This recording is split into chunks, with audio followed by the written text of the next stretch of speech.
This is The Corner Series, a McGuireWoods series exploring business and legal issues prevalent in today's private equity industry.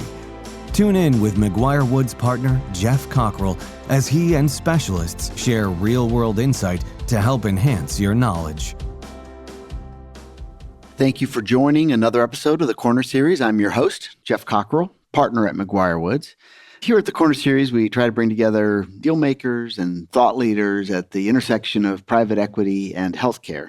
Today, I'm joined by Randall Shaw. He's the co-founder and chief strategy officer for Vision Integrated Partners, a large ophthalmology practice business. Randall, maybe give an introduction of yourself and your company, and we can jump into some questions. Sure thing. Appreciate the opportunity to speak with you and your audience. I've been in this space now for close to 10 years and started my own practice or physician practice management company called Vision Integrated Partners about 7 years ago. So my sort of couple years spent working at a practice in the dermatology space, I learned to cut my teeth and see how all these different components come together. It leveraged my background, which was an investment banker who worked primarily covering healthcare service companies and working with financial sponsors, putting together leverage buyouts. And both of those sort of backgrounds came together in this space to allow me to both help with raising capital and starting a business, and then helping to run and operate it. So Physician Integrated Partners has been a great story. We started back in early 2018, and we literally just went out and bought 5 individual practices and put them together and planted a flag in the ground at the time. We were backed by a very supportive financial sponsor by the name of the Firmament Group with our capital. And we set about buying a lot of the practices and banging our nose on the door and scratching our knees along the way with hard lessons learned, to the point where we now have 25 practices and 13 surgery centers located in 6 different states, primarily in the Midwest, although we started in South Florida and California. And our revenues are running now above $200 million. So it's been an exciting business. Also, I would be remiss not to mention that all of our growth and success would not have been possible without the retention of our CEO, Jim Walkman, which occurred in the second year of our existence. And he brought years of industry knowledge and a phenomenal Rolodex of leading physicians into our fold. Has your growth strategy over the last 18 months been a blend of kind of organic growth and acquisitions? I represent a number of ophthalmology platforms, and the M&A market has been pretty tough for add-on acquisitions. How have you guys navigated that? Yeah, absolutely. I think we're all on similar trajectories for the obvious reasons. A lot of macro drivers affecting everyone in the industry in equal ways, not just in ophthalmology, but across other subspecialties as well. So in our case, we were very prolific, doing a lot of add-ons right through the end of 2022. We did a series of transactions in the third and fourth quarter of 2022. And as we entered into 2023, the conditions started to change dramatically, beginning with the spikes in interest rates and the impacts on the M&A market and buyers becoming a lot more cautious. And so we, for the most part, put a hold on our acquisition activity with very few exceptions. We had a couple deals that we were ready to close sort of right before that window closed. We're able to keep those targets warm and happy, as they had to wait for almost 12 months for us to come back to the table and finish those deals in early 24.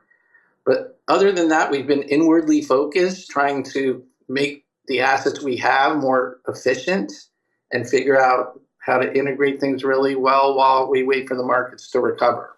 We do have some other strategic initiatives, but I'll let you ask your follow-up question in case you had a different direction.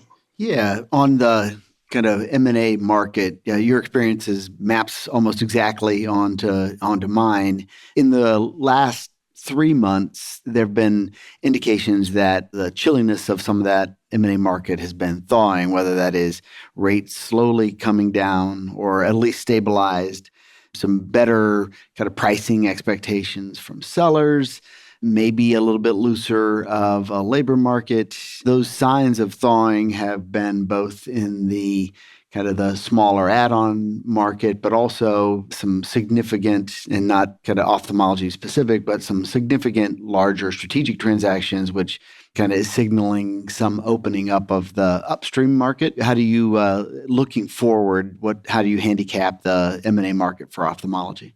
Great question. I think, two of the big catalysts that may foretell a change in conditions towards the favorable side are, of course, as you mentioned, the decline in interest rates, which have been a big drag on getting deals done whatsoever. But even if you're able to do the deal, they're more expensive to the buyers. If the debt costs more money, obviously they have to put in more equity, which hurts their returns. So I think that's put a hold on a lot of the buy side activity.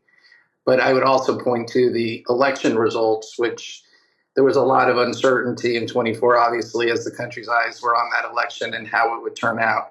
And there just seems to be some business side enthusiasm with Trump winning the election. And so you put those two together, and I say that because you see like the stock markets have taken off since those results came out. 2 weeks ago now already? It seems like yesterday. But we are having dialogue, of course, with potential buyers, even in the last 6 months, trying to keep things warm. There's some discussions even before those events occurred to have some what we call like mergers of equals, where money's not changing hands, but people are coming together as one way to move forward in that kind of an environment. But ultimately, going into this 2025, it does appear that with all that dry powder on the sidelines, there could be some significant activity. I would just point to one transaction in the eye care space was recent acquisition of the largest retina business in our space. And that transaction was for $4 billion. So clearly a very large transaction, which is a nice catalyst for people. They had some unique aspects to that transaction like any other. So not clear that that by itself is a great predictor, but it's a good start. Yeah, certainly. You look at that transaction and some others, there's always been some kind of questions about what the kind of ultimate large platform buyer looks like. Is it just going public with those platforms, which there's kind of complications of how to think about provider alignment if you're a public company? Is it just ever bigger private equity funds or consortiums of private equity funds or sovereign wealth investors? What does the next picture look like? And we're starting to see a wider universe of potential buyers as you see some kind of strategic, diversified healthcare companies entering the fray of that, which all of that is signaling kind of some openness that has been not present for the last 12, 18 months. And one of the interesting things about that is in sort of the natural cycle of industries and deal flow, there's a question of scale. And before those kind of strategic, diversified buyers come in, there has to be sufficient scale to make it worth their time. They're much bigger companies with public audiences and such. So I think it's taken the 3 to 5 years that the platforms have been rolling up to finally get to a state where there is sufficient scale. The retina company was very large, but that is why some of these platforms like ours that are smaller in size relative to that company talk about coming together, because overnight they could be big enough to attract the interest of some of these diversified players. As I look at kind of platforms that I work with, you mentioned some kind of strategic initiatives. It'd be interesting to compare notes. I have a number of platforms where some of the kind of interesting strategic initiatives center around kind of strategies around ASC growth. Depending on the specialty, there's a number of kind of interesting growth opportunities within kind of ASC development, whether that is kind of in partnership with a health system or maybe a larger ASC management company. There's a lot of interesting thinking going on in that arena, but I'd love to hear what some of your kind of strategic initiatives and directions are. Absolutely. And it gets me to give me an opportunity to toot our own horn, which is always the best kind of question. We actually consider our strongest asset in terms of, when you build these platforms, you have the core business, but you also have the ancillary opportunities that come with creating scale and sort of synergies by buying practices that are close together who had all operated independently, even within the same market. In the case of ophthalmology, it's our view, and we've executed on this, that we believe the central synergy here is surgical centers. We don't buy practices as add-ons even in the most case, unless there's a surgery center that we already have in the market and we own it, or there's a path to buy a surgery center in conjunction with the transaction to purchase those practices. So as I think I mentioned at the start, we have 13 surgery centers for our 25 practices. And another statistic we like to tell people is we capture 95% of our surgical cases in our own surgery centers. And I think we're a leader in that regard. With that being said, to your question, this one of the big kind of conversations that are going on in the industry are these either outright purchases or joint ventures with some strategic players in the surgery center business. And I think a lot of those conversations are happening. We're certainly in those dialogues. And I think that's viewed to be the strongest asset in a physician practice management company at the moment. And as things trend, things move around, but that gives people an opportunity to continue to grow their company in this time when it's difficult to raise capital for add-ons. Another area where I see a lot of provider businesses trying to kind of peer into the future, and Wayne Gretzky said, skate to where the puck's going to be, is figuring out if there's any opportunity to engage in kind of value-based care or risk-based contracting. In your specialty, what are you seeing in that regard? And is that going to be an evolving and growing area? I have limited knowledge on that subject, to be fair, but I will tell you it is something that people are definitely exploring. There seems to be a lot of interest in the idea, and I know that there are private equity platforms that have that as their sort of centerpiece strategy, and they're looking at different industries, and eye care has been part of the conversation. I'm just not so sure yet that I'm convinced that it's going to be really effective or not, but I'm certainly not the one to ask the question. Some of the more interesting arenas where you can start to dabble in risk-based contracting is in the more kind of narrow specialty areas where the issues are more profound. And for example, a company might be taking broad risk for a whole bunch of covered lives, but is needing to kind of mitigate some of that risk for some of the high acuity or more serious conditions, and the ability to kind of pull out some of that risk-based contracting for more specialized services is one of the areas where we're seeing some of that, as opposed to kind of general treatment, which like general ophthalmology or some other general kind of areas, it can be a little bit harder, but definitely an evolving arena. I think it's a good thing for the industry as a whole, of course, for people to be trying to figure out those solutions. We have a very still overinflated cost structure in our medical coverage across the country still relative to the rest of the modern world. And solutions like that are sorely needed. So I'm happy to hear that.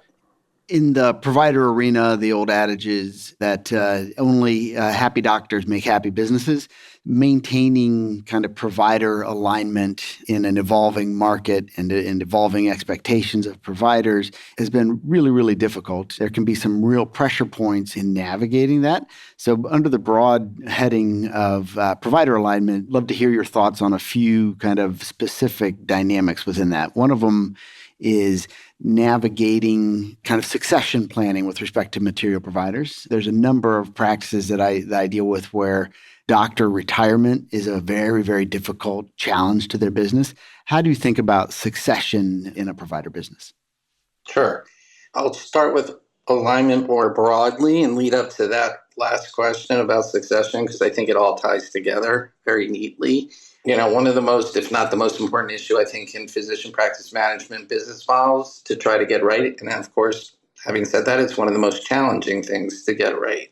You know, we've worked long and hard at this over my history of 7 or 8 plus years and learned a lot of things along the way. And so what I would say to people entering into this space is you need to get this right. You need to put a lot of focus on it. Some of it, of course, is intangible qualities that people need to have on your team, which are hard to measure, but are critical to success, because you need to convince these physicians to keep working alongside you, to keep rowing in the right direction.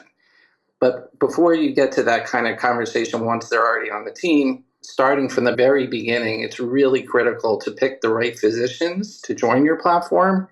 And one of the things we point to and others should try to plan for is to have a network of other physicians in the space that you trust that are either part of your organization already or external resources, so that when you're selecting physicians, you really have a handle on not only their ability to practice medicine, but also what I would call their enthusiasm to continue working hard after the transaction closes. And of course, a lot of money changes hands in their direction. So you have to kind of make sure that that's not going to be a situation where they feel like it's time to put their feet up on the desk or go play golf or visit their family in Hawaii. You want them to keep working. So the selection criteria is real important.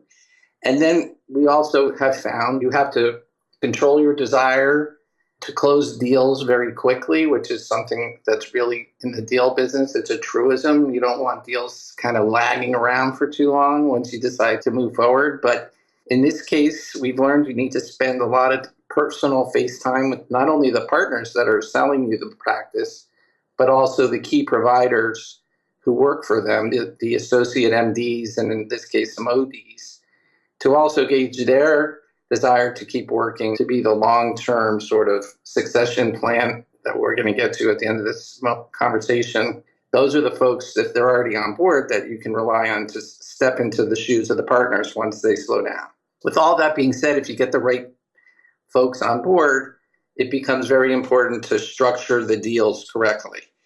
And what do I mean by that? I think, of course, the physicians would like to have as much cash as possible up front as a general matter, but you have to resist that. And what we try to do is give them a significant amount of equity in the company, anywhere from 20 to 30%. And that's in the nature of holdco equity.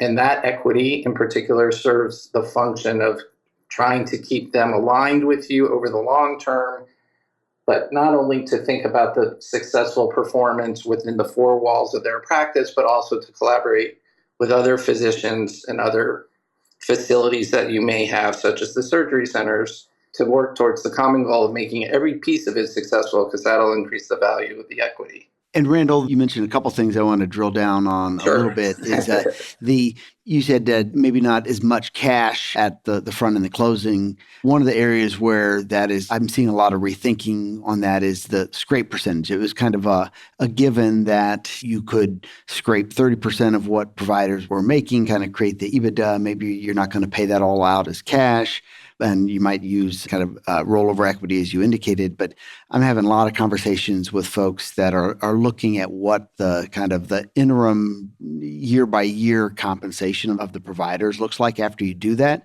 and really rethinking whether or not that large scrape was producing a stable environment. And a lot of conversations I'm having are centered on a laser focus on annual compensation.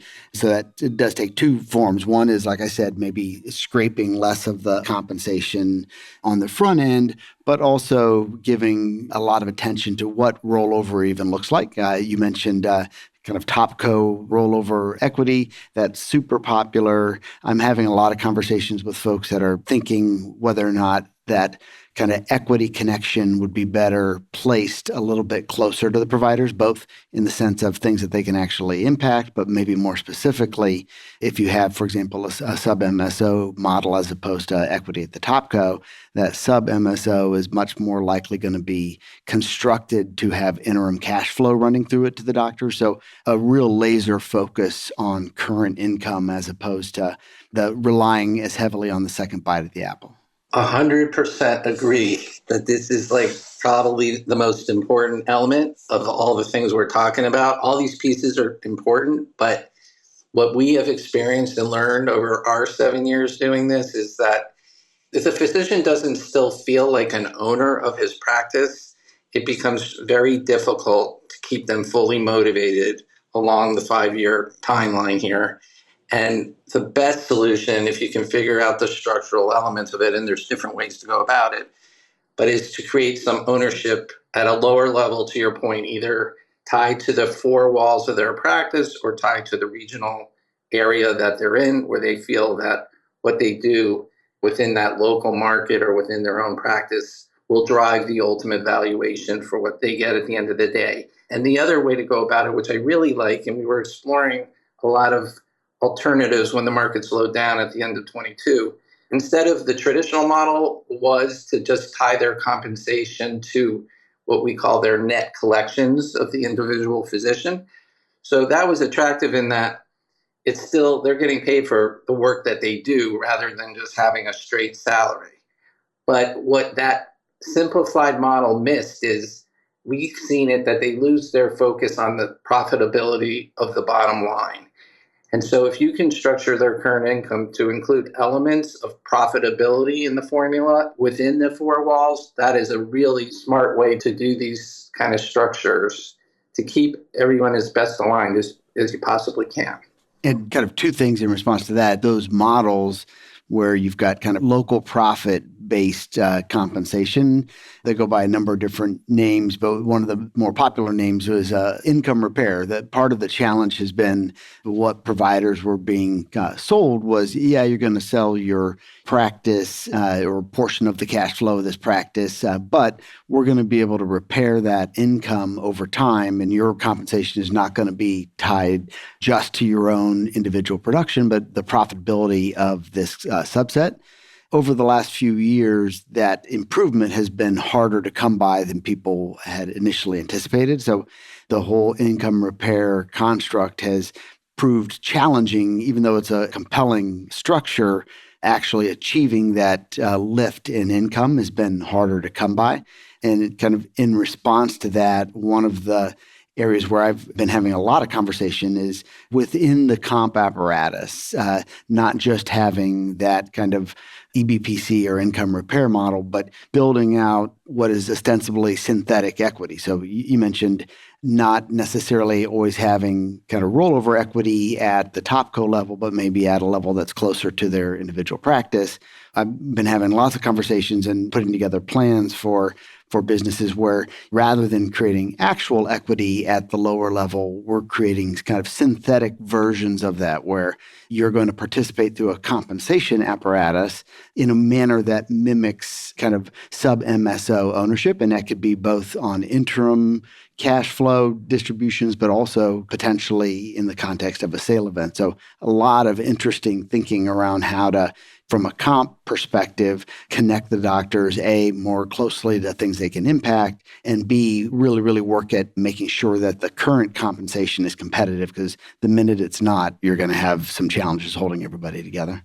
That's right. I'd just like to follow up to that for a little bit of a nuance. And just the way I think about this is income repair concept is, I think about it, is ways to sort of grow the top line, to grow the overall performance of the business. Typically, I would say it's done through some kind of synergies that the platform is able to achieve that the individual practice would not have been able to accomplish on its own. When I'm talking about, as a related topic and very similar though, is the issue of if you tie the compensation just to their own net collections, they're not as worried about the costs of the business. And so what happens is the inclination can be, I can do more business and have more collections if you bring in 2 more scribes to help me, or you add some more people to the staff to make it easier to have more patient flow. And even though on a business perspective overall, ROI, that would be a negative outcome for the entire practice from a profitability perspective. For the physician, it's still a good decision because his individual collections will be higher. And that's the misalignment that's really challenging. And so if you create it that their economics will be tied to like the profit of that practice, they will look at it the same way they did before they sold it to us and say, I'm not going to do more business, but at the end of the day, make less money. I'm going to try to make sure it all works together. I think that's absolutely correct. Randall, we could talk about these topics for a long time. We both live in them on a regular basis, but we should probably call that a wrap for this episode. I really appreciate you joining. This has been a ton of fun.